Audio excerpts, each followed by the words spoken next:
Hi, I'm Brent Johnson, and today we're still in Buffalo, New York, and this is Charlie Porter. He's once again brought us to the former church of St. Stephen.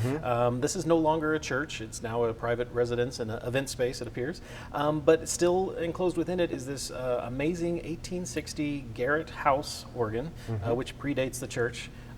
So tell me about Garrett House. Well, who's this builder? It was a Buffalo builder. They made probably 30 to 40 instruments, and a lot of them are no longer in existence. This is the largest extant Garrett House organ remaining, and it's basically unaltered except for one change that happened in 1869 at its former residence, which was First Presbyterian in Buffalo.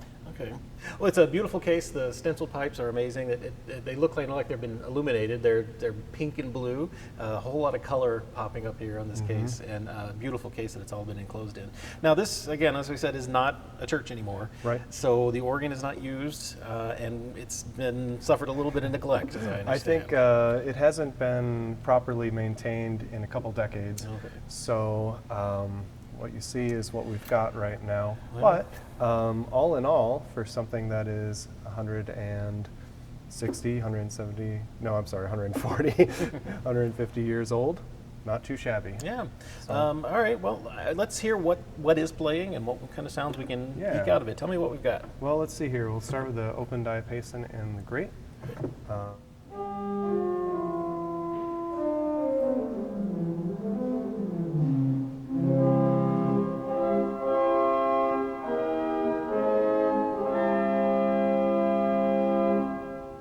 So that's your 8-foot open. Yeah, it's very light. It's much more what I expect from 1860 Yeah, as not- opposed to the 1920s organs we've been Right. listening to. This one's a little different in the principal section. So let's see here. Next we have the 4-foot principal.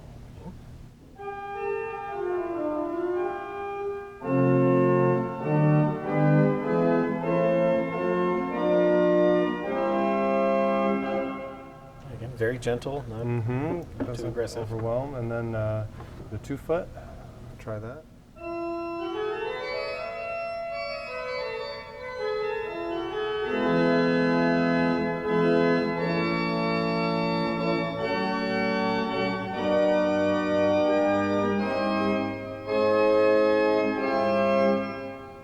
Yeah, it adds a lot of Bright, sparkle. yeah, Not a huge right scale up here. top. This is really a pretty gentle organ for seeing its size and, Yeah.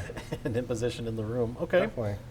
So then what else do we have? Let's see here. It's got a mutation here. Let's just see how that sounds with it. Very light, so it just adds a little texture to the principal chorus.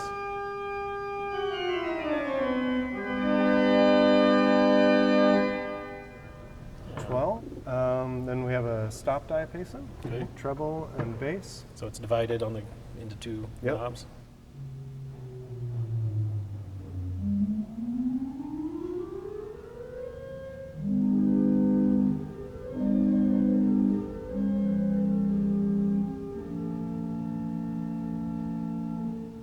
Okay. Gentle flute, Yeah, very no, round. Again, still we're being really simple and smooth here. Nothing is very oppressive.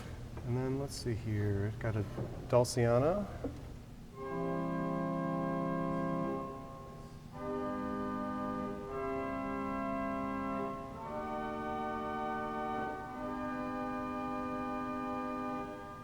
What else do we have? The viol d'amore.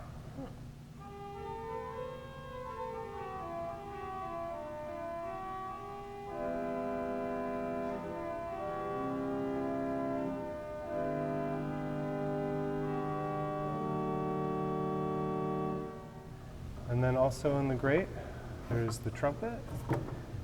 Which is also divided into bass and treble, so you can have a solo or a bass line if you need it. Here goes It nothing. probably hasn't been tuned in a while. That would be a dirty reed. Yeah.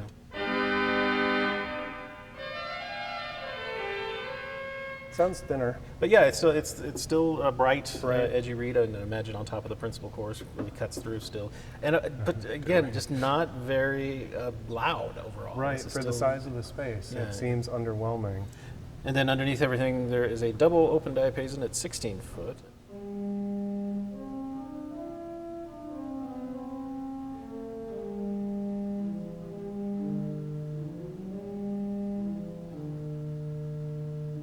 What's that sound like with an 8-foot open together?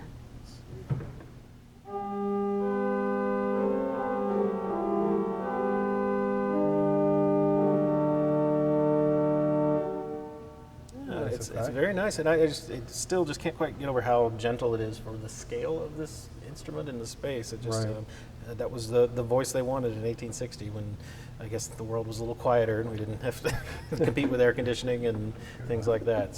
So let's go over to the swell and see what's working in there. Yep. So swell. Let's see here.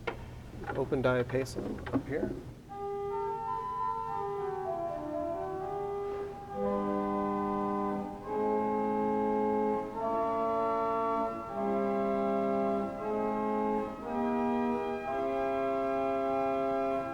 Gentle diapason. Gentle, very small scale. It almost sounds like a string at that level. All right. There's also a 4-foot principle.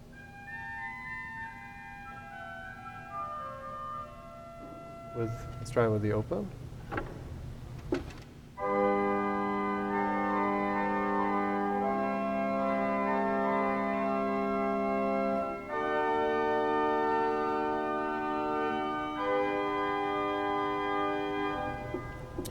Very sweet sounding principal chorus there. Yeah. All right.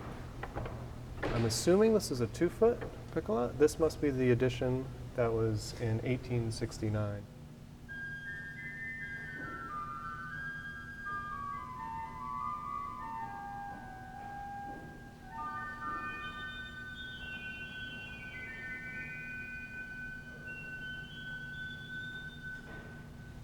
We'll just turn that off and avoid the cipher. Something that happens every now and then. All right, so where do we go from there? Let's see. There's the stop diapason.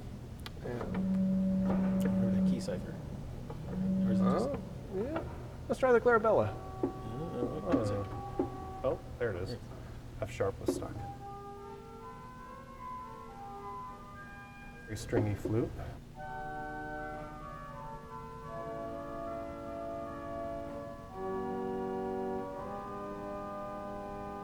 It's called a Clarabella. Yeah.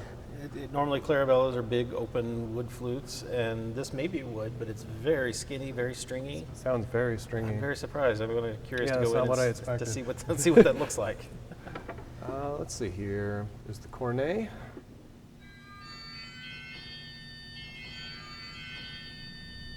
Try that over the principal chorus. See how that sounds.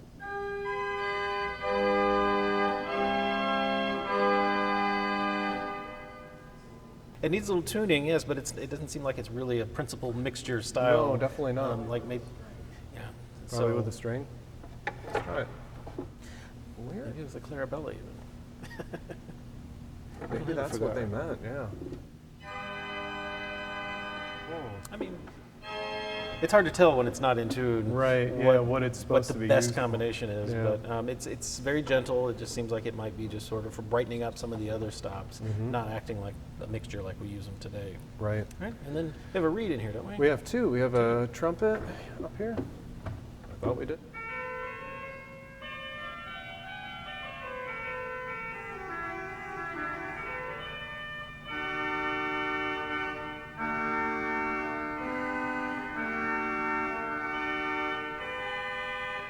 Just from my memory, compare that to the great trumpet. Oh.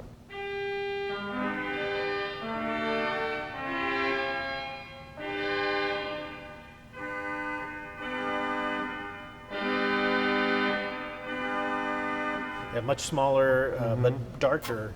And yeah, that's what I was trying to remember. I thought that was going to be much darker than the great one was. So. Well, how does the oboe sound?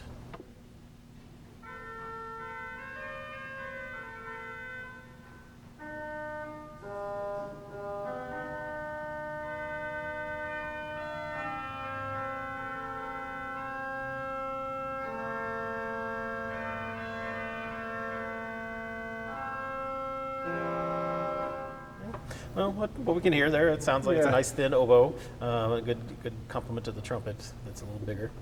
Okay. Stopped. There's the flute. Oh, We missed the 8-foot flute. The stopped flute.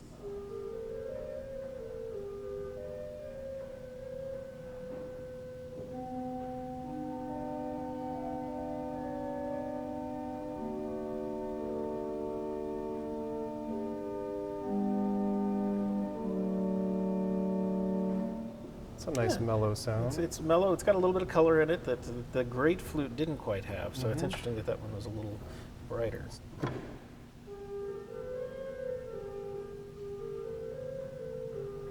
They're more similar than I was thinking. So yeah.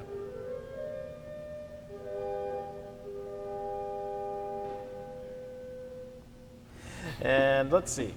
Just play. I'd like to hear that stop flute there with that clarabella that's supposed to. We normally think of as a flute, but it's a string, and I'm curious what that comes out like.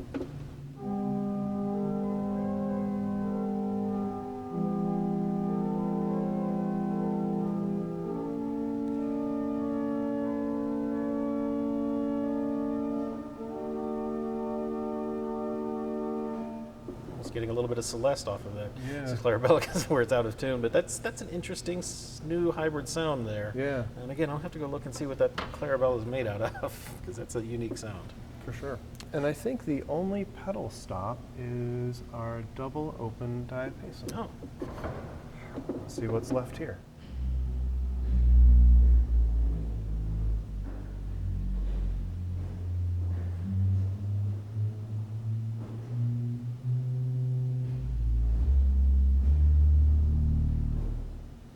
Now that's a big sound compared to some of the others. It's very dark, but it's bigger than I was expecting. Yeah, it seems like it would be bass heavy compared to the principal chorus. Okay.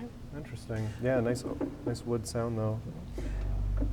And then we can couple the manuals to the pedal, and we do have a swell box there that. I'm not sure if it works, but well, it's a shoe at least. Let's see if it.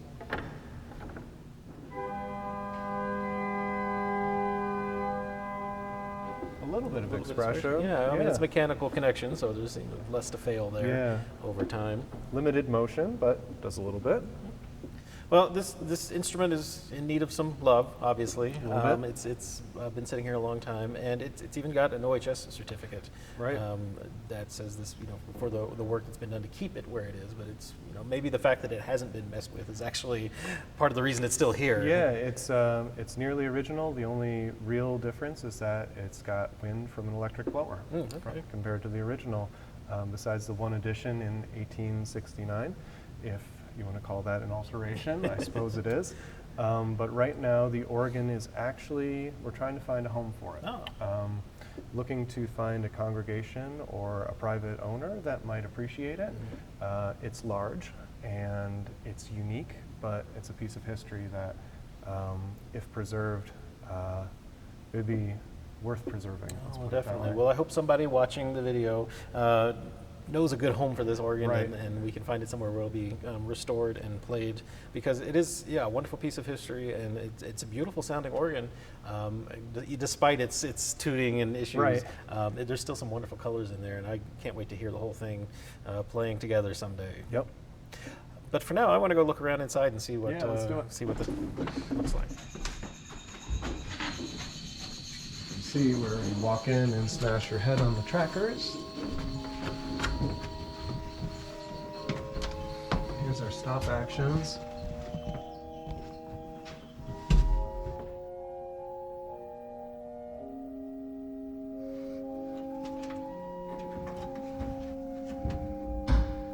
This looks new. Interesting.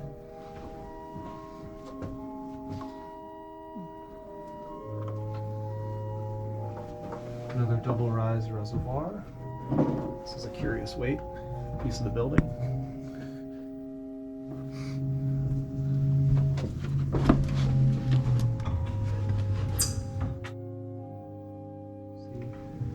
Yeah, the feed bellows on the bottom looks like they are just blocked off.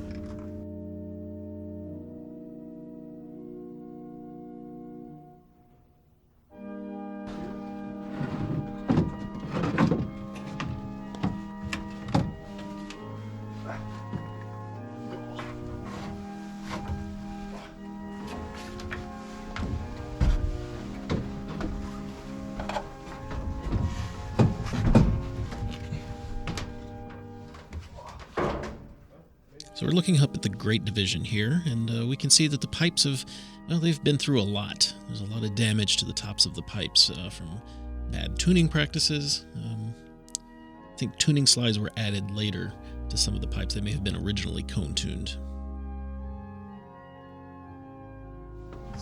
It was a rank. We believe this was the string in the grate. That it was an interesting construction. It was a tapered pipe, but then also had a flare at the top.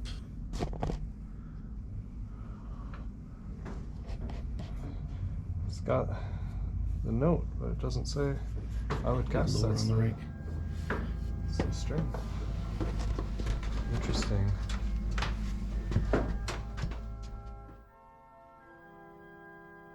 The capped flute had obviously been re-felted at some point with some bright yellow felt.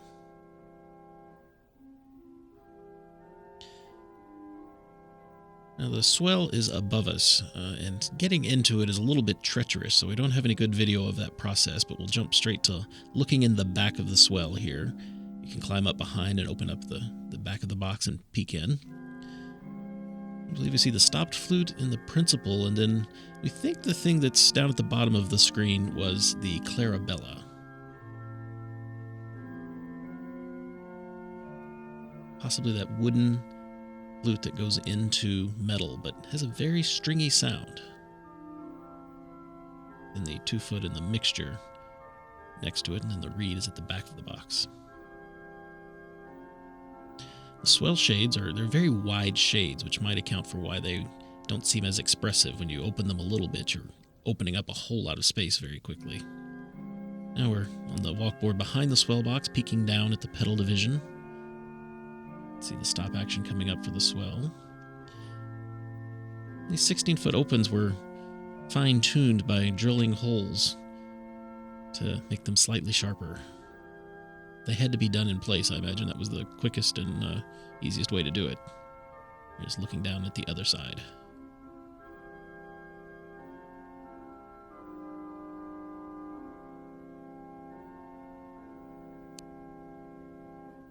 Charlie, thank you so much for showing us this Garrett House organ from 1860, built right here in Buffalo, and it still sort of plays. Hopefully will play on somewhere else nearby or far away. We don't know what's going to happen, but maybe you can help us out. Thank you for watching. If you enjoyed this video, please click the thumbs up and make sure you're subscribed. There's still more videos coming from Buffalo, so stay tuned. Make sure you click the bell for notifications. And until then, for streaming classical organ music 24 hours a day, we have 3 stations. Have you heard me talk about them? They're organlive.com, Positively Baroque, and the Organ Experience. Free sources of classical organ music 24 hours a day. So, thank you for watching, and I'm Brent Johnson. I'll talk to you next time.